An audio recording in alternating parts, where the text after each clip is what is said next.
Excuse me sir. Yes sir. Sir sir, நம்ம social media பேஜில் நிறைய பேர் ஒரே மாதிரியான கொஷின் கேட்குறாங்க. என்ன கேள்வி கேட்குறாங்க? என் குழந்தைக்கு 1 வயசு ஆச்சு, பல்லு முளைக்கல, ஆனால் பக்கத்து வீட்டு குழந்தைங்களுக்கு பல்லு முளைச்சிருச்சுன்னு கம்பேர் பண்ணி கேட்குறாங்க சார். அப்ளை பண்ணிவிடுங்க. நிறைய கொஷின் இதே மாதிரி இருக்குது.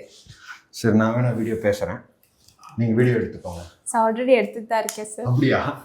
ஒரு நிமிஷம் நீங்கள் வெயிட் பண்ணுங்க. அப்போ பொதுவாக குழந்தைங்களுக்கு 6 மாதத்துல முதல் பல் முளைக்கணும். 6 மாதத்தில் முளைக்கிற பல் 3 மாதத்துலேயும் முளைக்கலாம், 12 மாதத்துலேயும் முளைக்க ஆரம்பிக்கலாம். இது இந்த 6 மாத இடைவெளி வேரியேஷன் அக்செப்டபிள். இந்த 6 மாதத்துக்கு மேலேயும் பல்லு முளைக்கிறது டிலே ஆகுது அப்படின்னா அது நம்ம டிலேட் எரப்ஷன் சொல்லுவோம். ஒரு குழந்தைக்கு 3 வயசுக்குள்ள எல்லா பால் பற்களும் முளைச்சிருக்கணும். அதாவது மேலே 10 கீழே 10. இது 4 வயசு வரைக்குமே டிலே ஆகலாம். 4 வயசுக்கு அப்புறம் உங்கள் குழந்தைங்களுக்கு பல்லு முளைச்சிட்டு வருது அப்படின்னா கண்டிப்பாக நம்ம டாக்டர் போய் பார்க்கணும். அதை நம்ம டிலேட் எரப்ஷன் சொல்லுவோம்.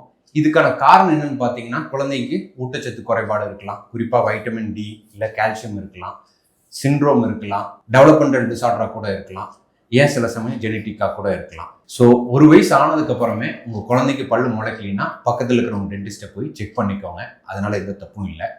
ஆனால் உங்கள் குழந்தைய பக்கத்து வீட்டு குழந்தையோட கம்பேர் பண்ணுறது ரொம்ப தப்பு. அதை எப்பவுமே பண்ணாதீங்க.